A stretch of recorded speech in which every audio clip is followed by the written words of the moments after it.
This is Figures Sold Separately, episode 199. Don't judge me because I'm under 200. May 29th, 2018. Healthy dogs love new T-Bone. Calling 1987. This is Captain Power Headquarters. Help save the future from Lord Kress. These are your instructions. Do you read? With the PowerJet XD7, the XD7, you can fire visible beams at enemy targets on the TV. Batteries not included. Warning, the TV will fire back. It will fire back. Score or be hit. Figures sold separately. The power of the future is in your hands. Come in, Captain.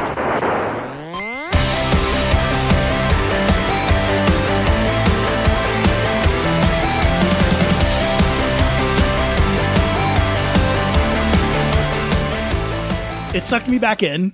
No. I'm getting back into GTA because they've been running these specials recently where they're giving you like double GTA Online specifically. GTA Online, yeah. Yeah, they're giving you double RP and double money on certain jobs and stuff like that. So my friend and I... Because it's all meaningless. this meaningless cash.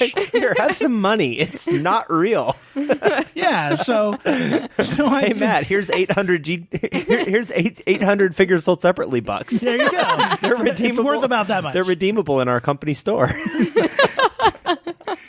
So I've been getting back into it, and I stumbled across this video series on YouTube that talks about the psychology of the GTA player, because they've got like 4 categories, and like everybody kind of falls into one of these categories. And my favorite that I discovered, I had no idea that they had a name until like maybe a week ago. It's called the tryhard. And I guess every online game type thing has one of these people, but like basically a tryhard in GTA is dressed in like all black tactical gear. They have like white hair. They've got like red eyes, and they've got like clown paint on, and like wearing a mask or a rebreather or something, and just look ridiculous. And I'm sure they're mostly 12-year-olds or younger, 9-year-olds. No, they were 12-year-olds, but this is like a 7-year-old game. It's true. So. It's been going on for a while. Now they're in college. Yeah. So what they do is they're obsessed with their kill-death ratio, which you had said. I've been playing GTA for years and didn't even know it was a thing. You said that that's a first-person shooter thing. For like a minute, I was into Call of Duty 4. Yeah. Back when it was Call of Duty 4 and not like what that whole culture turned into. Yeah. But yeah, that was a thing there. And my kill-death ratio, man, I died like... I had like 1 kill for every 40 deaths or something like that. Like I was embarrassing. But you know, fighting in online fighting games and stuff like that have win loss ratios. Yeah, and mine's 0.88, I think. So I'm mostly, for the most part, I'm killing one person for every time I'm getting killed. Although I'm slightly below that. So if you had a 1.0, you'd be trading back and forth. You'd be getting 1 kill for every 1 death. My buddy is like a 1.3. But does it count against you if you kill yourself? It doesn't, and that's where the tryhards come in. Because what they'll do is they'll get into combat with you, and you're about to kill them, and then they'll kill themselves, because that doesn't count for their death, so that then they can come back at you with a full health bar. And so they avoid you killing him. So when you're like owning them, they're just continually killing themselves over and over again. So they break the game in a very bad sportsmanship kind of way. Yes. That's bullshit. They are very much bad sportsmen. And they're the people that'll go get a jet and then just keep killing you with a jet. Is there a mechanism that penalizes them for doing that? No. And I think what Rockstar Games could do is just get, like, if they started... If they made it so that, like, if you die from a fall or if you die from the police, it doesn't count towards your KD, but if you kill yourself, it does, then that would solve the entire problem. Well, because in most shooters it does that, but I think it would be cool for them to take a page out of a lot of the, I think it's the Street Fighter community, and this is off the top of my head, so somebody will correct me on this maybe, but either the Street Fighter or the Injustice community or... Mortal Kombat, one of the like 3 big fighting games, because their equivalent of this are people who, to boost their win-loss ratio, I guess you could call them the tryhards.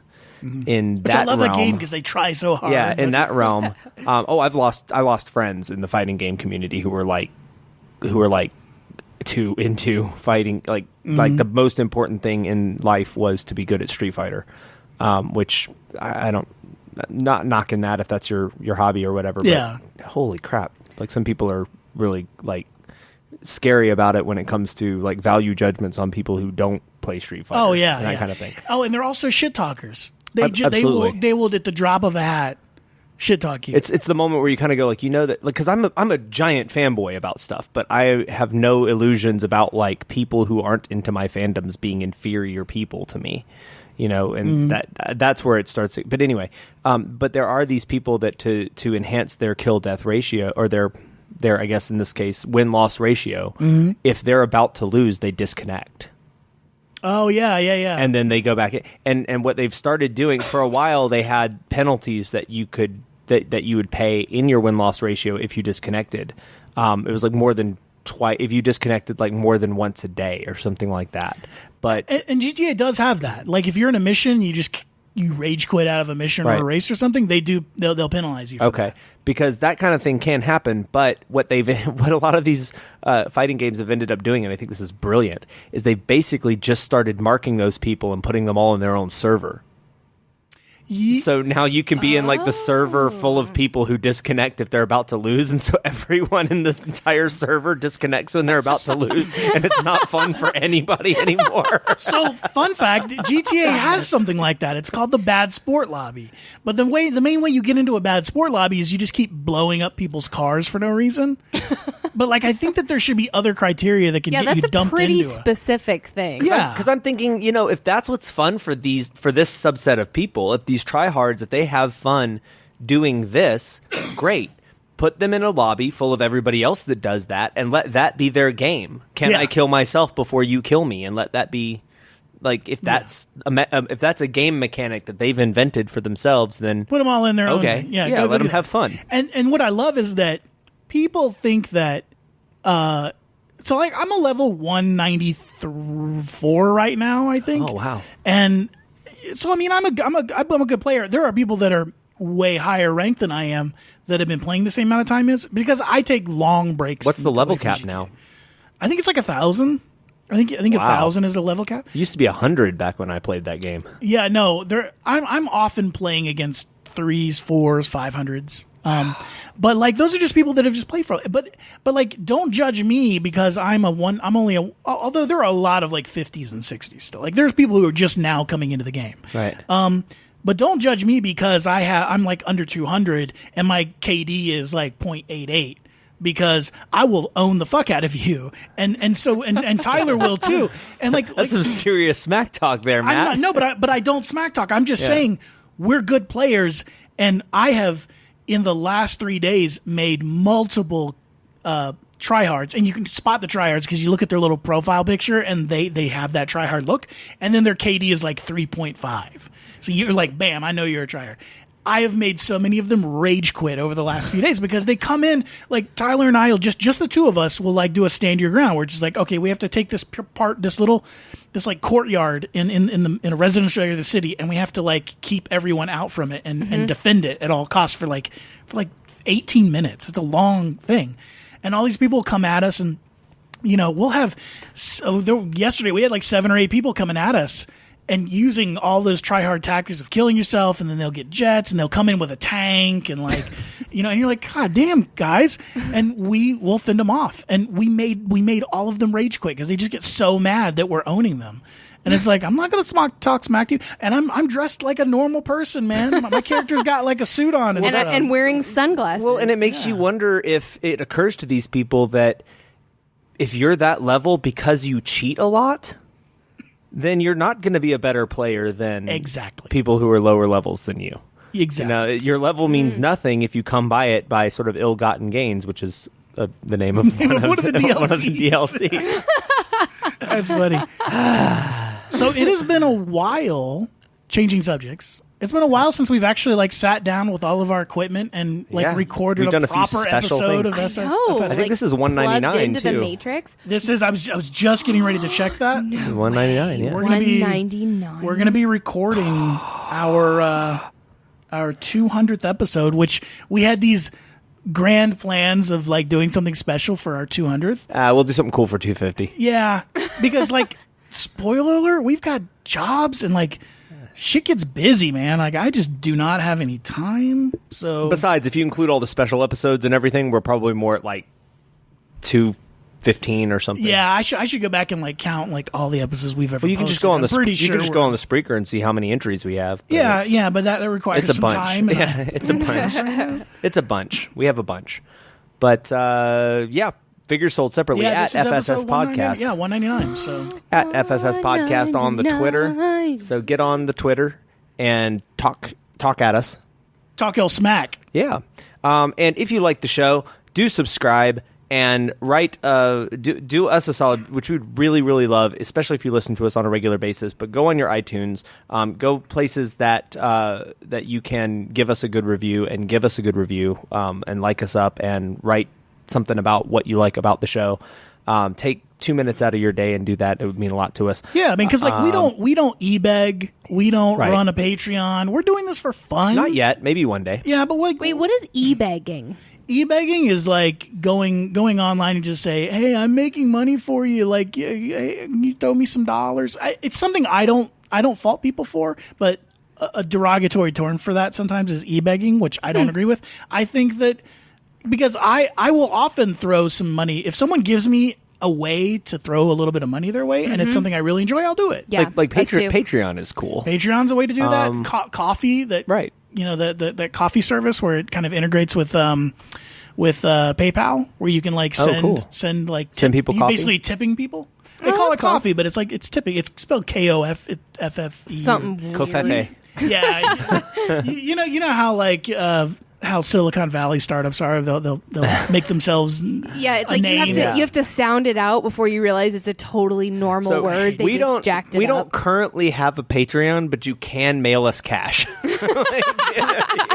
But my point I'm trying to make is we do this because we like it and it's fun. And one of the ways that you can kind of throw us a little bone is like just say hi and tweet us and interact with us. And let us know that you're out there, because I know that we've got we got a ton of listeners out there that just kind of listen and they never interact with us, and we just don't know that they're listeners because I see the numbers. And then we have a handful of people who interact with us regularly, and we love those people.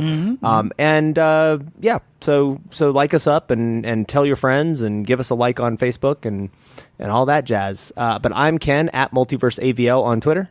I'm Car2D2 at car2.d2 on the Instagrams. Cool. I am Matt at NCMattJ on Twitter and at NCMattJ828 on Instagram. And coming up later in this episode, we're going to talk about Solo, a Star Wars story, which Cartu and I have seen and have some thoughts on, and Matt hasn't seen yet, but he's about to learn a whole lot about, because there spoiler warning. Yeah, we do need to say. And we will spoiler warning that out before we get into that part. We'll do it last so that you can listen to the rest of the episode if you haven't seen it yet, and then hold off on that part until after you've seen the show or seen the movie. But Matt, you were talking about getting back into GTA. I don't know, because every time I've been on Xbox Live, you have been on there playing Far Cry 5. Far Cry 5, yeah. So spill, man, what's it like? It's amazing. This is my first journey into Far Cry. When I finish Far Cry 5, I think I'm going to go back and play Far Cry 4. Yeah. I love the game, but there's a lot of stuff I don't love about the game. The game is much harder than any other console shooters I've played. The enemies don't take quite as much damage, and it's really hard to aim at them. There's like an assisted aim, but like I can imagine this is a much easier game to play on the PC. Now, are you playing the whole thing co-op, or are you playing part of it? Here's the annoying part. It does have a co-op, but any progress that you make in the storyline in co-op only advances the story for the host. So if my buddy Tyler is hosting and we're doing a co-op, we're only advancing the storyline for him, and then when I go back to my storyline, either with him or without him, You have to do those missions all over? I have to do it all over. Oh, that sucks. Yeah, it kind of does suck. But the good thing is that any money that you earn while you're in co-op, or any guns that you buy, or any perks and stuff that you get, those do transfer over into your game. Okay. And that's kind of cool, because the way that you can kind of earn money and get more weapons and accessories and stuff in the game. A good way is through these things called prepper stashes. And at first I thought it was pepper stashes, and I was like, ooh, there's going to be peppers. I love peppers. I love spicy food. No, but they're prepper stashes. Even if they were, they're not real, right, Matt? I know, but I like virtual spicy. You like virtual spiciness. Spicy. All right. I like spicy games. So, but the cool thing is if I do a prepper stash in his game, while helping him, I get to keep all the loot, and then I can go back and do it while we're doing it in my storyline and get the same prepper stash and get a double. So it's kind of okay. That is pretty cool. It's kind of paying you back that way. So you're like looting your friend's game in a way. Kind of. I mean, he's getting it too. I mean, we both get it. But I mean, I guess I can kind of see why they're doing it, because I can help. I can help him out, or if you had a friend who had already beat the game, they could come in and help you out if you get stuck. And it allows me to play it with him and by myself separately. The storyline is amazing. It's really good. It takes place, for those of you who don't know, it takes place in Hope County, Montana, which is a fictitious county, but in rural Hope County, Montana, out in the mountains in Montana.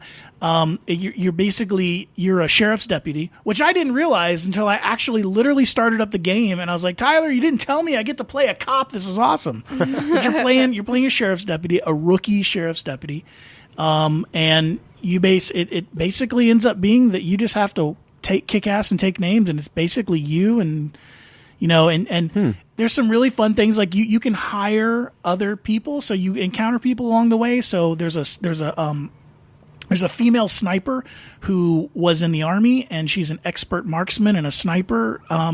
And she has, Marksperson. Yeah, you're right. Okay, marksperson. She and she has a little bit of PTSD from being in Afghanistan, but I thought that was really cool. And you can hire her once you've completed her mission. You can hire her, and she's a fucking dead-on shot. So it's good to have her. And the other cool thing is there are 3 animal companions that you can get too. And I've unlocked all 3 of them. What are they? It's Peaches the mountain lion. Oh my god! It is Boomer the dog. Oh. And it is Cheeseburger the bear. Oh and they all gosh. have their own ability. Actually, I take that back. I've not completed Cheeseburger yet. I've almost got him, but I haven't completed him. And I'm not entirely sure what they all have like a special ability.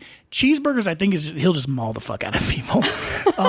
Boomer will attack people for you, but he's not as good at that. What he's really good at is he will mark people. So he's good at like scouting out. That's like cool. when you're coming up on a group of enemies. But if you send him like into an encampment and he's sniffing around, like, do they just like let the dog walk around, or they like, oh look, it's a dog, or do they? They will notice him. Okay. They will notice one of your. But does it give you away, like, hey, somebody's scouting us out? Sometimes it does. Like, because I've played Far Cry 4 a decent amount, and previous Far Cry games, but not 5 yet. And I know a big part of that is the sort of the replay value inherent in, like, okay, we've cleared that outpost, but like now I want to go back and clear that outpost like in a challenge mode to see if I can clear it all out with in stealth mode, where you just go like full Snake Eyes, and it's kind of cool because you're like disabling the alarm and they do that in 5 too. Yeah. Once you've completed all of the just like walking around with your bow and arrow, like, haha, motherfucker, because like it really is like this badass mode. And it's Cartoon, you've I've watched it. It's pretty cool. And it is much more realistic than say Ghost Recon Wildlands is, where you can have a suppressor, and like nobody. It takes a lot before they'll notice you are killing people. Yeah. Whereas in Far Cry, the second that one of your suppressed bullets goes whizzing into that compound, they like know shit's up. They might not know where you are, but they all go on alert. Right. And nothing's more gratifying than watching an NPC enemy like run up to the alarm box and you've already like disabled it, and they're like, oh, and they literally you can hear them go, oh shit, what's wrong with the alarm? It's kind of funny. It's a very well done game. I am enjoying it a lot. It's my first person shooter. I generally play third person shooters. Ghost Recon Wildlands and GTA are all third person. But for if you don't know, I don't know, Carly, it's you can see your character over the shoulder. Lego is third person, yeah. and Lego is really Lego's not like over the shoulder though. So no, but it's third person. It is third person. It is third person. It's third yeah. person, and what's the Portal? Portal is first person. Portal's Portal is first first person. Okay. And Carly's learning how to drive first-person games very gradually. It's like once a year I practice for like 30 minutes. I think it's frustrating. And the big difference for me is that I played third person first.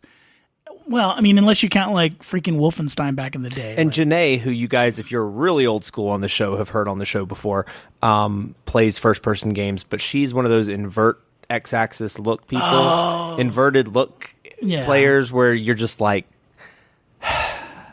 Yeah, I know what you mean. Like, I don't get that either. what? Yeah. Like, what? But it has to be a significant portion of people because it's an option in like every first-person game, so... Yeah, I don't get that, and they're the same people that it's the reason I can't use a Mac because I think if I remember correctly, the Mac scroll backwards. Scrolls backwards. Yeah, and Mac people are used to that, and they come to PC and they're like, "What the hell is this?" That's how I am. I'm like, ugh. Every time I'm on Ken's computer, it's like backwards. Yeah, exactly. But if for those of you who maybe aren't gamers, the big difference between third person and first person is third person. I feel there are times where I want to see my character. So in GTA, a big part of GTA is that you get to change the look and what your character's wearing and stuff. So it's kind of cool to be able to see what your character's wearing. Yeah. And then like Far Cry 5 is first person and you can change your outfit. And I'm like, well, who the fuck cares? You never get to see what your fucking outfit is. So what's the point? Well, third-person games, the advent of third-person games came with what game back in the early 2000s? No. Tomb Raider. Oh, yeah. Okay. Because they figured, Oh my gosh. Yeah. they figured people would want to look at Lara Croft's Which I never like understood. four polygon butt. Yeah, I never understood that because there are people that play GTA. So this is another side note on GTA before I go back to Far Cry 5. and we will get to the Star Wars thing, I promise. So there's this other subset of people on GTA that will play as a woman, but they're guys. Mm-hmm. And you can always spot, like, I can almost with like 80 to 90% accuracy tell when there's a real woman playing as a woman. Because that is a thing. And I've come across many of them. You can always tell when a real girl is playing as a girl because the girl is tastefully dressed.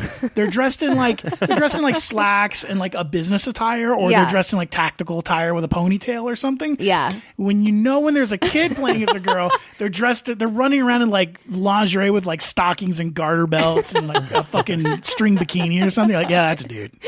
That's gross. Yeah. Which not only is that gross, but it's like, there's like the internet. Yeah, Like, I know. Who is? I know. I don't get it. I don't know. But anyway, Far Cry 5, I highly recommend it. It's not a perfect game, but I'm really enjoying it so far. Good voice acting when it comes to the cutscenes. Mm-hmm. Sometimes the NPCs will say the same shit over and over again, and it's kind of dumb. Well, and that's lame, like but every game, though. Yeah. I mean, it's particularly bad, I think, in Far Cry. You were saying, too, though, that you think one of the reasons that GTA is starting to kind of throw their economy to the wind by giving, like, all these giveaways, they do affect the in-game economy considerably. Mm. And you were saying... And all the new cars are extremely expensive. Well, but before we started recording, you said you think one of the reasons that Rockstar is kind of throwing that in-game economy under the bus is because you think they're starting to like wind down support for the online. Yeah. And I think do you just mean like by new content, or do you mean you think they're going to shut the servers down? I don't think that they're going to. I don't see them shutting down the servers in the near term. I can see them maybe shutting it down after. I think that they'll wait and see how Red Dead 2 does, and if the online, like if Red Dead 2 online starts to really take off, if people migrate over, yeah, and then maybe they'll decide to like start winding down GTA. I don't think everybody's been like, oh yeah, GTA 5, they're going to wind it down eventually, and people are thinking like in the next year or two. I'm thinking it's probably going to be more like 2021. Like well, I think they're popular, right? Like they're still. I mean, it's not like it was 5 years ago. But I have no problem getting into a lobby with 27 people. Usually, they will keep a game supported until most people sort of migrate away, and that, of course, if most people move on to something like Red Dead or something like that, it'll upset people a lot less when they do shut the servers down, because when they shut the servers down, and I don't know really how to break this to people who don't understand this, but like your yacht is gone. Oh, everything's gone. Like all the stuff that, you mentally kind of process as real stuff isn't real stuff. Isn't that weird how we can get like so attached? Like you just said that and I was like, oh, I'm so glad I don't play those games. I have, yes. But like I also immediately wanted to ask what the animals' names were because I'm like, they've got to have names because now they're my friends. Like, yeah.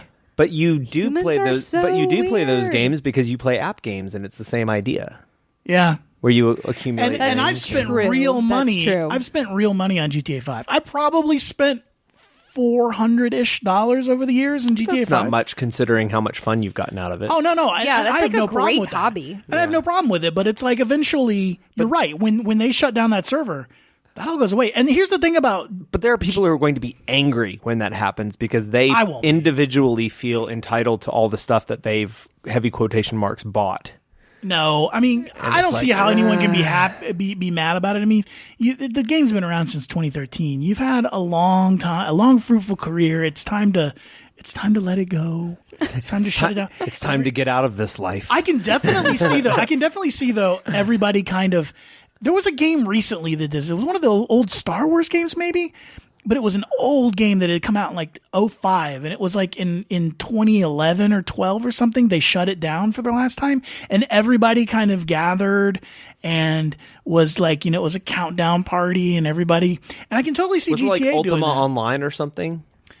Maybe, I don't know. I'd have to go back Yeah. and look it up, but I can totally see GTA Online doing that, where everybody just stops Yeah, I can fighting. see that too. Everybody goes on to Vespucci Beach and just kind of, maybe everybody collects onto the pier and everybody kind of watches that last sunset. And Except like, for the tryhards, they're going to be there like upping their. I know, like, killing everybody. They're to going to be there like their gonna kill be death there ratio is going to be like dropping grenades. 300. They're going to be waiting for everybody to They'll gather in always Vespucci be that Beach person. and then like crashing a jet right into the beach and kill everybody else. Yeah. But in a way, that's the most in spirit of that game ending that somebody could do is True. wait for everybody to be watching a sunset and then blow everybody up. Yeah. But I would love it if Rockstar could somehow do that, where they synced all the lobbies' times together, and it was just like that last sunset, and then the game goes away. Because I mean, I've had a lot of fun on that game over the years. So, And then they send like a massive load of like NPC police force and SWAT and like, but let it be like police the, are so fucking annoying. but in GTA. let it be like the old school GTA where the military is literally like unbeatable. Oh, they are like in the, this one like too. the original GTA where it's just like that's it. Like you can't like once the military comes, it's game over. You can just see how long you can hold out, but it's still game over. Yeah. Oh yeah. Yeah. But anyway, going back to Far Cry 5, I'm very much enjoying my time in it. I would encourage you to go get it. It's a very Okay. good game. Yeah. Like I said, it's not perfect.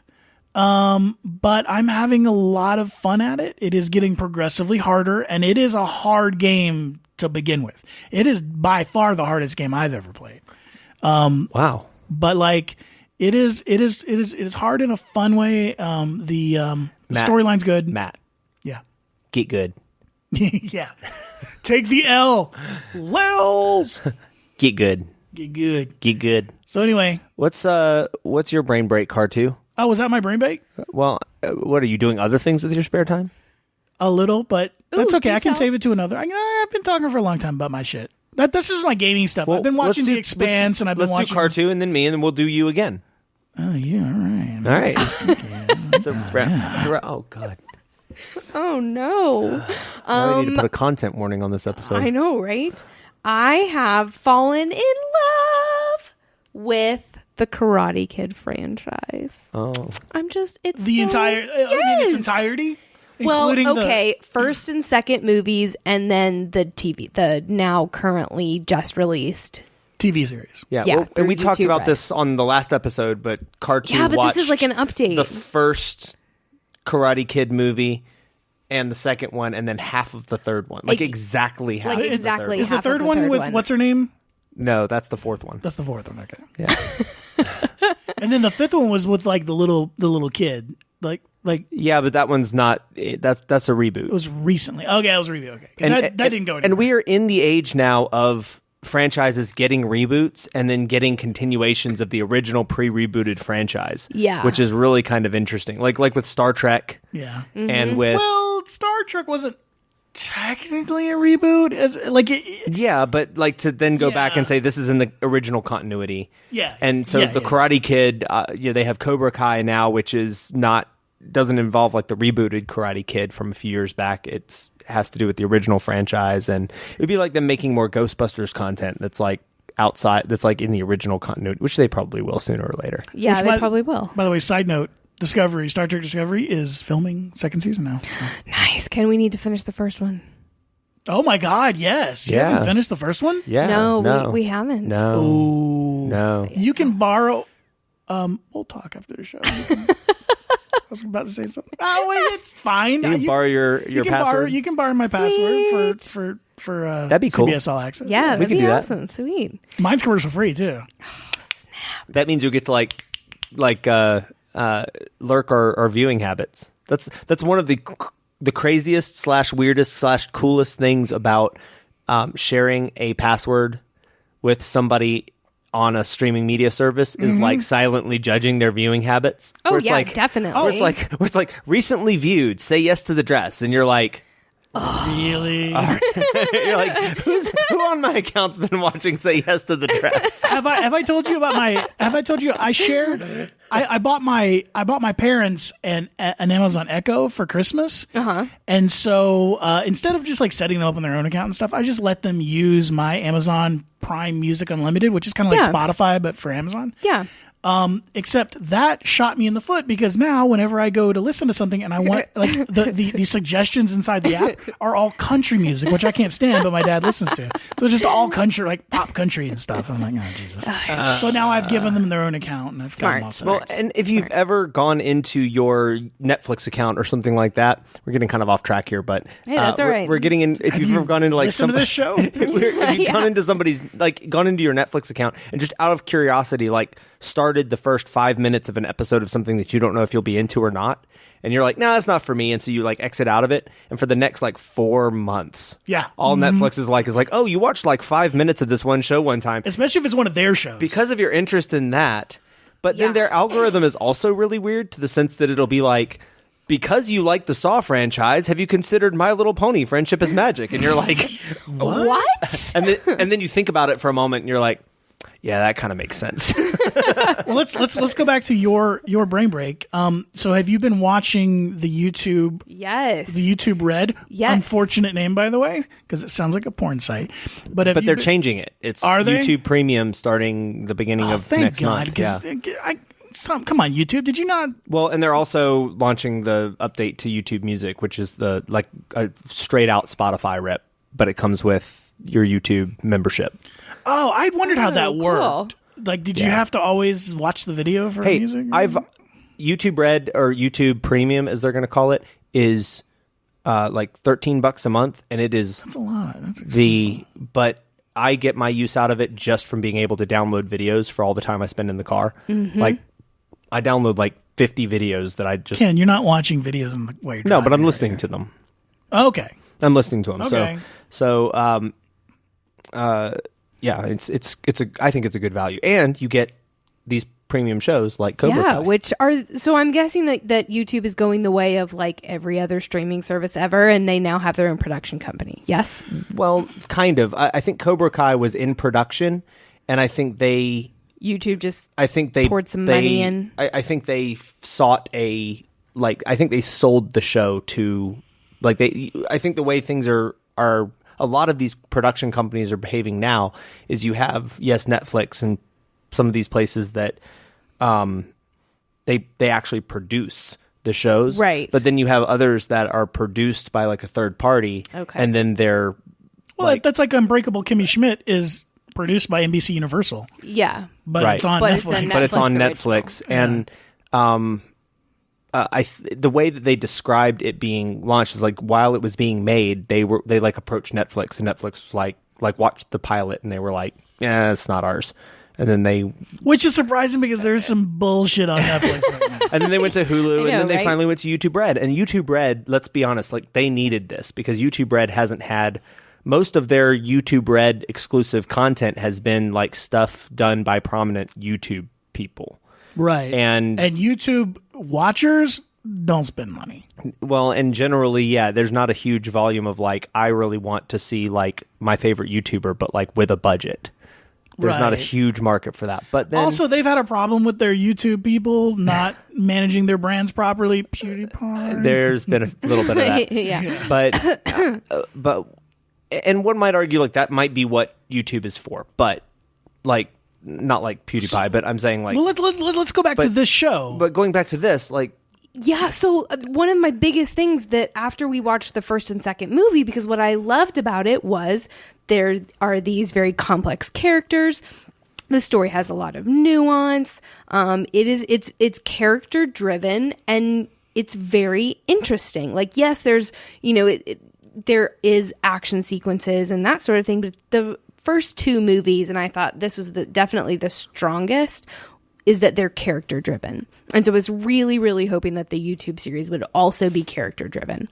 And I have been very, very pleased with Really? Because I've heard Yes. I heard some early bad rumblings about it, but that was before it had actually come out. I haven't heard any bad reviews. I mean, it has like 100% on Rotten Tomatoes. Holy right shit! now. Really? Yeah. And have you seen it at all yet? No, I've just seen the trailer for it Okay. because I don't have YouTube Red. Well, the first two episodes. We'll lend you our. I have our- Red too, but the first not YouTube Red. the first. The first two, You see what I'm saying? Sounds like a porn site. and the first two episodes are free on YouTube, Oh, are they the first two? yeah. I have a question. which is a smart way to do it. I bet these other streaming services are kicking themselves though, because this has been phenomenally Has it? Okay. like I have popular. a question. Yeah. It seemed to be insinuated the possibility from the trailer that I saw that there is a flippy floppy going on where Daniel becomes kind of the crotchety bad guy who's now rich and owns his car dealership, and the other guy has had kind of a turn of heart and is kind of a good guy, and he's setting up what was the name of it again? Cobra Kai. Cobra The Kai. Cobra Kai dojo, but he's now kind of a good guy, and Daniel is kind of becoming a shithead.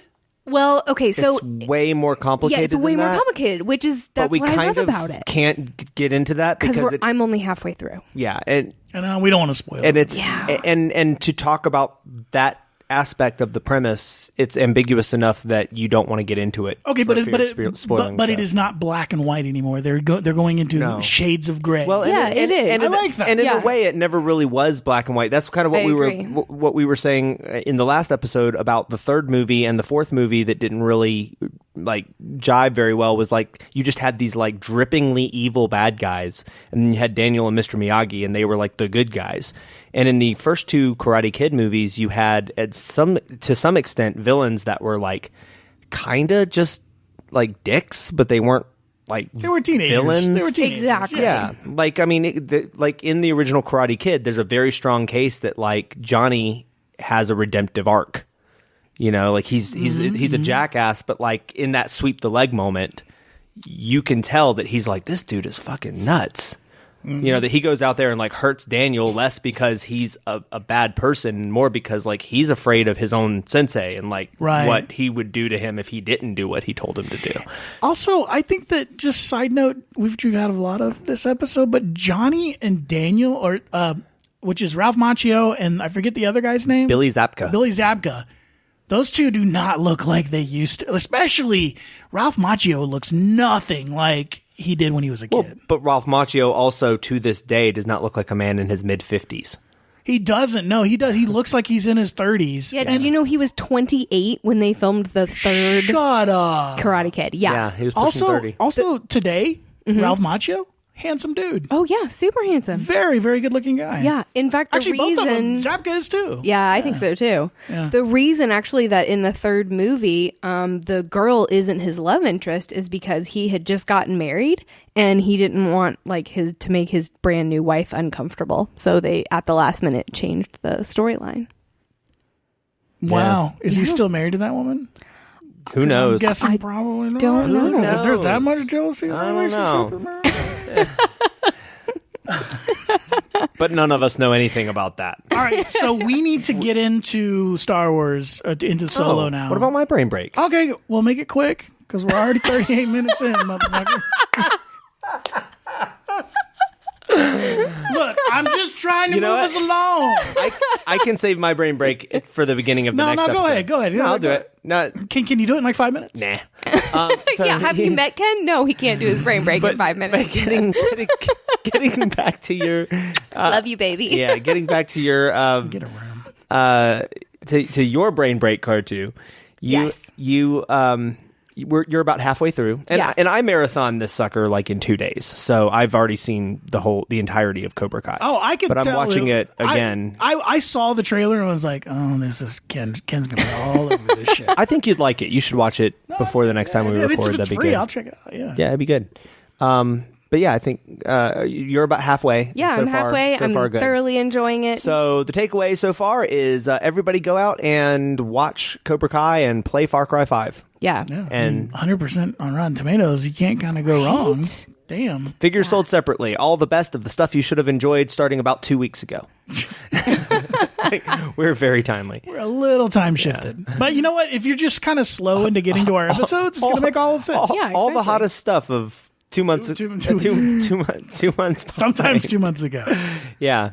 Because sometimes we'll do a stupid thing where we'll do like Star Wars Solo just came out this weekend, right? Yeah, we're Yeah, right we're on, actually gonna be we're right on time We're with right that on one. top of it. Right. Like sometimes we'll be like, oh, we did that. We'll do it in the second episode and it'll be like 2 weeks out already. Yeah. We try not to, but not too much to say about Solo that everybody else isn't saying. But But we should say, if you have not seen right. Solo, you Yeah. need to pause or stop now and come back to this episode. You can skip to the next week's episode maybe if you're, yeah, but because we won't be From talking about here. Solo next in the next episode, but we will this episode.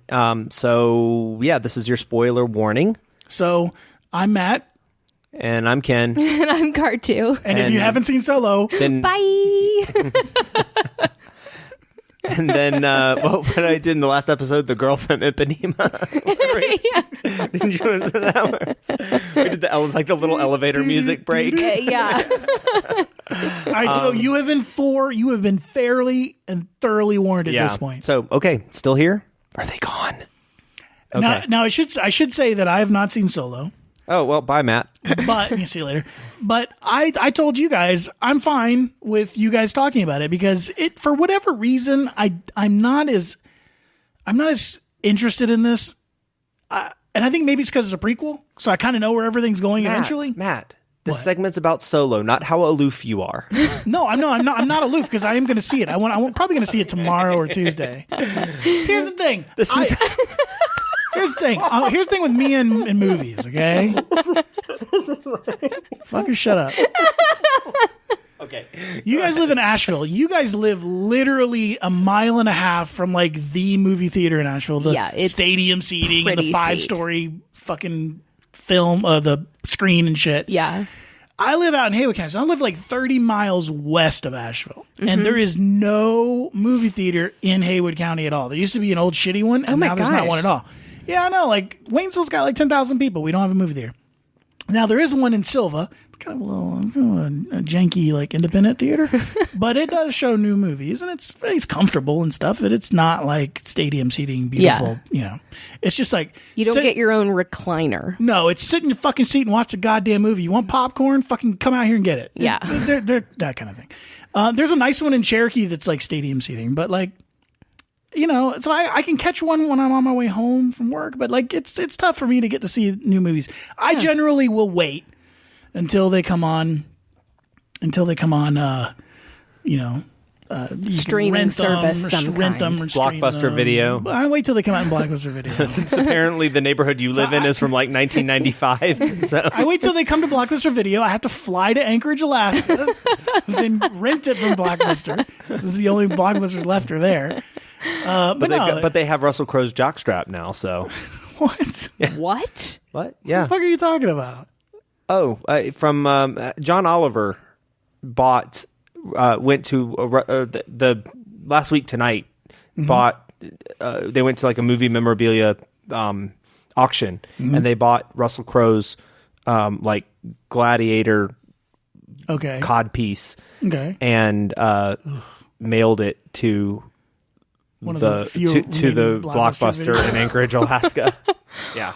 Which, by the way, if you go on YouTube, and search for last of the Blockbusters or something, you'll see some news stories that are about Blockbuster in Alaska. And it's kind of a fascinating story about why Blockbuster still exists in Alaska. It's not a long story because streaming, Internet's very expensive. because broadband internet is very rare in some areas of the world. Right. Yeah. And or when you can get it in Alaska, it's very expensive. Yeah, So my uncle lives in a small town outside of Anchorage, and he can only post on Instagram like when he goes into town. Oh, yeah. So Solo. So Solo, yeah. Not the cup. We're so glad we didn't spoil you guys Yeah. before that conversation about what happened to Blockbuster. There were some people who just weren't ready to find out. Definitely not. I will also say, if the Solo Cup company does not work out some type of co-branding. No, they did. Okay, because They that did. would be a travesty They did. if they didn't. They Okay, did. okay. Good. I'm starting to learn that the side Star Wars movies are sort of by nature stories that didn't need to be told. Mm-hmm. But because they didn't need to be told, they're able to, in some ways, like just have a lot more fun with them. Agreed. So, like, for example, Rogue One was there were no burning questions that were answered in Rogue One, right, Matt? Like, was there any point at which you were like, I really need to, like, they talked about the rebel spies stealing the Death Star plans in the opening crawl of A New Hope. I really need to see that happen. No. But I've said before that Rogue One was one of my favorite Star Wars movies, and I'm not a rabid huge fan of Star Wars. I'm a casual Star Wars fan, so maybe that's why I liked it more. I think that for me is there's a lot of weight around movies like The Last Jedi, which the less said about a lot of the reactions to the Last Jedi, the better. Like, there's just been a lot of unhealthy discourse on every side of that issue. Yeah, agreed. But this was a fun ride. Yeah, I feel the exact same way. I mean, was it good? Kinda? Yeah. Like, it was kind of good? Yeah. Like, was it great? Not really. But, like, I'm starting to see that with a lot of the nostalgia now with things like Jurassic World, where we saw the preview to the new Jurassic World movie, and it's kind of like, it feels like the Jurassic Park franchise is kind of going into that realm of, like, if this is gonna be bad, like, let's just like go full tilt in what we are good at. It's like how the Fast and the Furious franchise got good again, was by kind of going like, we're stupid now, so like let's just go for it, own that and head full tilt that direction. And it looks like Jurassic World is like, okay, we're a movie now about we're a franchise now about like genetic monsters running around the landscape. So like, let's just see what we can do with that. And there's a certain amount of like whimsy to that that's kind of agreed. Interesting, and Chris Pratt is a great fit for a franchise that's going to do that. And Chris Pratt and Jeff Goldblum are like, that's who you want in a franchise where you're doing that. But it feels like Star Wars, because that was something about this movie, is like, it wasn't so self-important. Like, I think the saga films have gotten kind of like, we really need to treat these characters with like either like a reverence or like an irreverence. Yo, that's not the franchise's fault. Exactly. No, that is that's the fan. That's the fan base's fault. Y'all Star Wars fans are kind of fucking crazy. Well, Yeah. there are some subsets that get a little wound up in this stuff, but You guys take that shit really seriously. but there's something to be said for was by the same token, was there anything about Han Solo that we needed to know that we didn't learn within 5 minutes of him being introduced in A New Hope? Like, no, not really. That's the beginning of his character arc. However, because you have a property, an intellectual property that has such a rabid fan base, the ability to tell, as you put it, and as Bob from In Bob We Trust puts it, Movie Bob, you have these stories that don't need to be told, and yet they are getting told and told very well, and that provides a really good counterbalance to expand the universe, but do it in a way that isn't going to constantly draw the kind of drama that often follows cult classics and Right. reboots of cult classics. But of course, you've got your fair share of people on the internet who are crying about this kind of because thing. we live in a world with the internet. So Well, there's a certain portion of the Star Wars fan base who just hates Kathleen Kennedy and anything that she does, and you know, can we? But like, do we like? I mean, Fucking nerds. yeah. Yeah. So, but I have a question. Yeah. As somebody who hasn't seen it. sure. I have heard, so I haven't had really any of it spoiled for me, but I've heard that the guy who plays Solo does like an okay job, but that like Donald Glover fucking channels Billy D. Williams like just amazingly and does a great job of it. So much so that I've heard that he's going to get his own movie now. That would not surprise me at all. I think they both channeled them incredibly well. They didn't do impressions of Harrison Ford and Billy D. Williams, but it was very, very obvious that the inspiration like came from one source. There were moments. I heard one critic that I think is has a good point. Watching Alden Ehrenreich doing Han Solo is for me. What's his first name? Alden Spelled? ALDEN. Oh, that's my mom's first name. Okay. Wait, that's your mom's first name? Yeah, interesting story. I'll tell you some other time. She's named after one of the pilgrims because I'm related to the John and Priscilla Alden. And, For real? yeah, it's generally a male's name, but yeah, her first name's Alden. But he's in his performance, like it feels like he's got enough Harrison Ford to be evocative, but to still make the character his own. There was a huge fan campaign for that freaking impressionist from YouTube who does like a Harrison Ford impression to play young Han Solo in this movie, and I'm so relieved they didn't do that. Yeah, me because, too. Like I don't think what we were looking for here was somebody to do an impression of Harrison Ford. You need way more to be able to act in a giant motion picture. Well, than that. yeah, and we want somebody who, especially if they were to recur this character at any point, can bring something new to the character that is true to Han Solo, but expands on him. And the analog I used is that when they cast Michael Fassbender to play younger Magneto in the X-Men franchise, they didn't say like, okay, who can be Ian McKellen but younger? Like they went a very different direction. It's still believable that that's the same person at two different phases of life, but they didn't say, okay, Michael Fassbender, what we need you to do is like try to impersonate Ian McKellen. He became his own version of that character, and with a little bit of suspension of disbelief, you're able to say, okay, that's the same guy. And now granted, in this circumstance, we're looking at Han maybe 10 years before, like 10 years Actually, tops. they have said that it is approximately 10 Well, years before A New Hope. Because Chewbacca is 190. So, and in A New Hope, he's 200. So,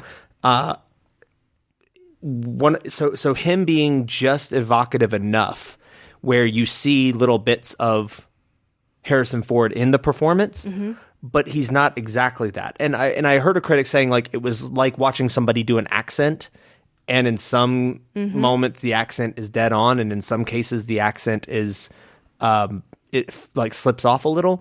So Matt, in response to what you've heard, like he kind of gets there, but he doesn't quite nail it. I think a lot of that might be from people who are defining his performance specifically by how close does he get to Harrison Ford, which I don't think is really fair. Because yes, Donald Glover nails Billy D. Williams as Lando, and that's uncanny because he's able to also bring a lot of youth and energy and himself to that. Striking that balance, didn't happen with Han, but I think we've got a character here who's sort of a worthy successor. One of the things I was very particular about was, can I watch this movie and within the first 15 minutes, like mentally categorize this guy as Han Solo without it constantly looking to me like somebody cosplaying Han Solo? Yeah. And how did it fare? It worked. Yeah, I agree. It worked. So I agree. That's what was important to me. What I love about, and we've talked about this a couple of times on this podcast, but is the idea that we as humans love to tell and retell stories that mean something to us.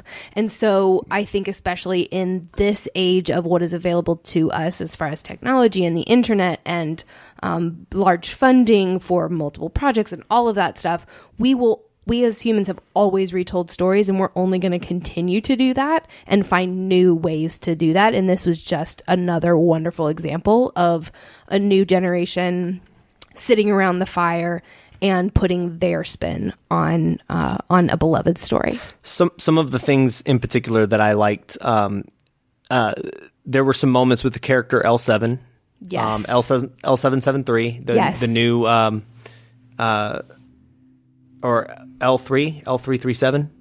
Yeah, L337 because it's leet, like leet speak. But L337 is kind of a cool character, kind of an interesting new droid character, which I think these new, Disney has made the droids potentially like the most interesting characters in every Star Wars movie they've made so far. Yeah. Because you've got BB-8 and K2SO and L337, but and then L337 becoming integrated into the Millennium Falcon, which is kind of interesting. Especially since in original trilogy movies you have like R2-D2 jacking in and talking, or like 3PO talking to the Falcon's brain and talking about how it's like kind of rude. Yeah, and there's some of that. Wait, are R2 and C-3PO aren't in it. They can't be in this movie. In fact, this is the they're not in first this Star movie. Wars movie that doesn't have them in it. Exactly. Yeah. Is there a lot of fan service in the movie? There's a decent amount, but it's done very well. For example, Lando, every time you approach him at a card table, he's telling a story that's straight out of one of his expanded universe novels from like the early 80s.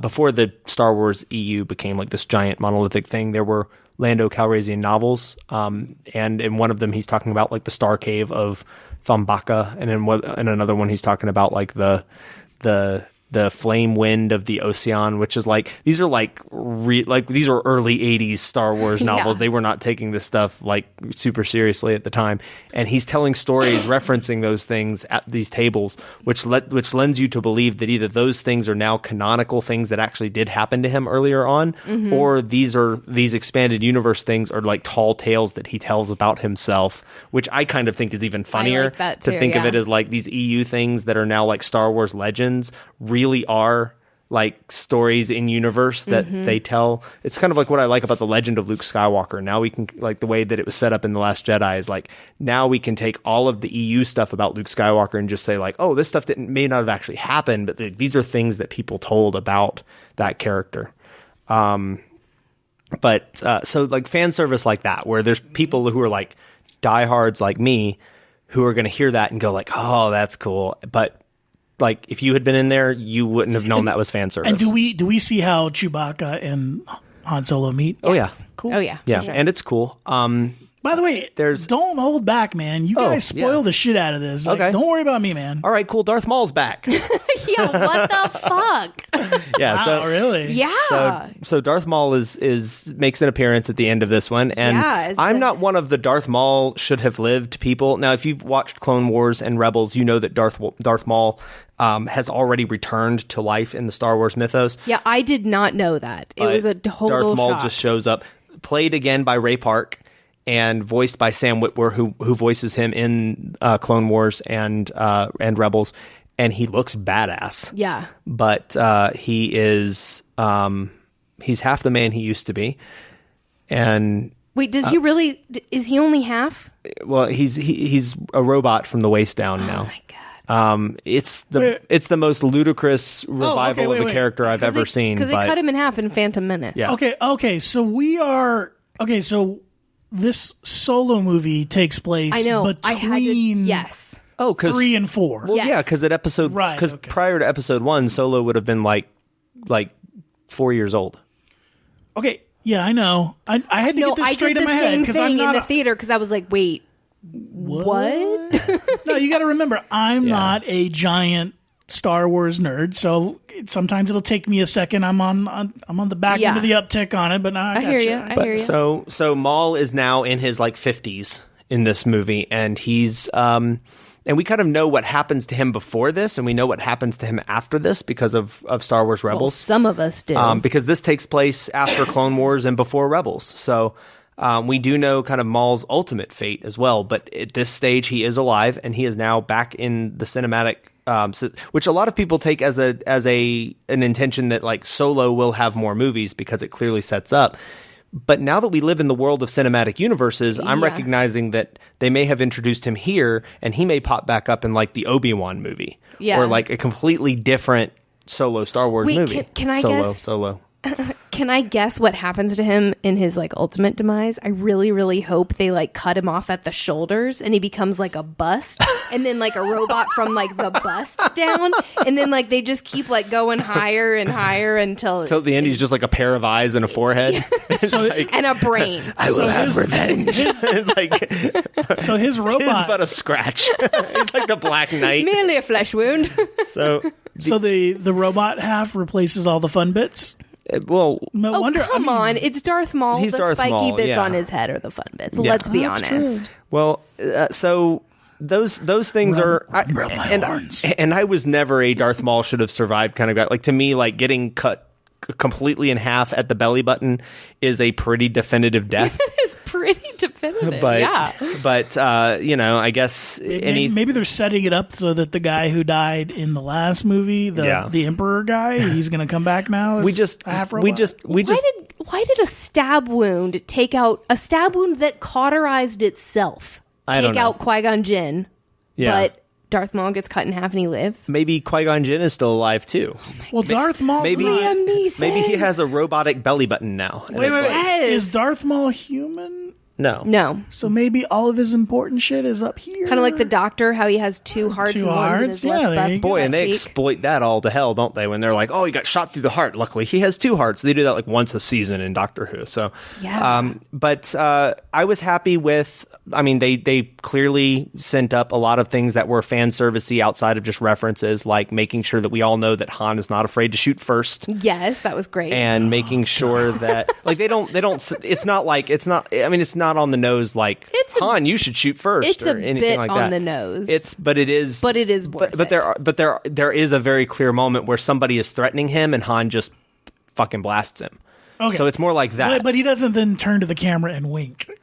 No, he doesn't. No, he does not break the fourth and wall. And the other character doesn't go like, you shot first or something crappy like that. You know, that would have been like, if only I'd known you would shoot first or something like, no, it's nothing like that. And one of the things about this movie, this fact might become very important in the future.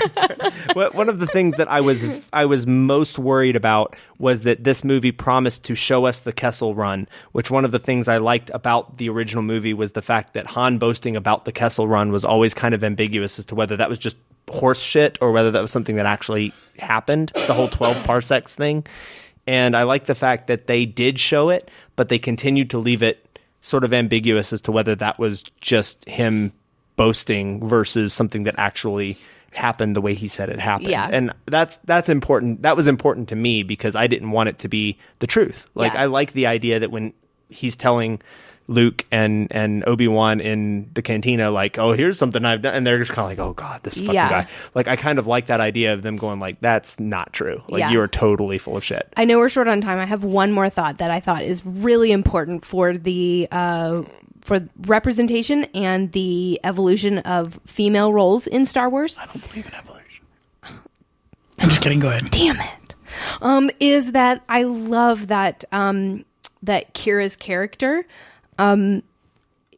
essentially goes to the dark side at the end, but it's not in like a I was so hurt by the Jedi blah blah blah. Well, she's not a Force user either, so she like she has a very sad demise, and we don't know if we'll see her again. We might not. We might. We will almost definitely see her again. Okay, good, because she was a great character. But I like that typically all of the women that have had roles in Star Wars up until now have always been like the bright angel of beauty and goodness. And here we get like or we have like Captain Phasma, who's just like, okay, you're on the dark side. I want to know what she's done. Because the whole movie, they're like, she's done things. And she's like, I've done things. And you're like, what have you done? Like, I want to know, like, because she's like in this place where she's like, it's too late for me to be redeemed. I'm like screwed up. Well, I think that could just have to do with the whole mob boss crime syndicate, that if you get into it, you're not getting out. And if you're getting into it and you're going to survive, you're going to do some shit to stay there. Yeah. And we kind of see that. But I love that, like, they didn't make her the shining angel on the hill. She was a realistic character who's just trying to keep living, and it made for a beautiful, tragic story. Well, she has the line to the effect of, like, this isn't about winning the game, it's about just staying in it as long as you can. And that's kind of a cool idea for a character, to just have somebody that's just trying to, like, other than Han, because Han used to be that guy. Yeah. That was just like, I'm not in this, I'm just trying to, like, not die. Yeah. And now he really can't be that character so much. So to have somebody like her, that is how. And Paul Bettany was a great villain. I think my only nitpick with the movie was I wasn't crazy into the intro, the whole like Planet Oliver Twist thing at the beginning, where it's like, you know, gutter trash children like all stealing things for like this shadowy character that. Like, that just didn't do it a whole lot for me. Really? Like, I thought it was very appropriate for the rest of the movie. The giant caterpillar lady. Well, okay, yeah, but it's Star Wars. We've got to have that's true. Yeah, like we have the, you know, I mean, come on, Jabba the Hutt, like. Oh, that's fair. So the beginning scenes definitely set up the motivations for the characters very effectively and made the rest of their stories believable. There you go. So, Matt, are you further encouraged or dissuaded to see the movie now that you've heard what we had to say? No, I mean, I think I'll see it. The only movies I've really seen in the theater recently are the Star Wars movies, and there's like literally there's only one exception to that, and that is the Super Troopers 2 movie. But other than that, generally when I go to the movies, it'll be for one of these Star Wars movies. So cool. Unfortunately, my Star Wars watching buddies don't live in Asheville anymore. Andrea and Jonathan, and Christopher. Yeah. Christopher does live in Asheville. Well, we invited you, Matt. No, I know, but like I was too busy doing abso-fucking-lutely nothing yesterday, and fucking loved every minute of it. We're recording this on Memorial Day weekend, so it's a long weekend for everybody. So. Yay! So that's it for this one, and we'll see you in episode 200 coming up next week. Yes. Woohoo! So join us for that one, and I'm Ken. I'm Matt. And I'm Cartu. See you for 200. Bye.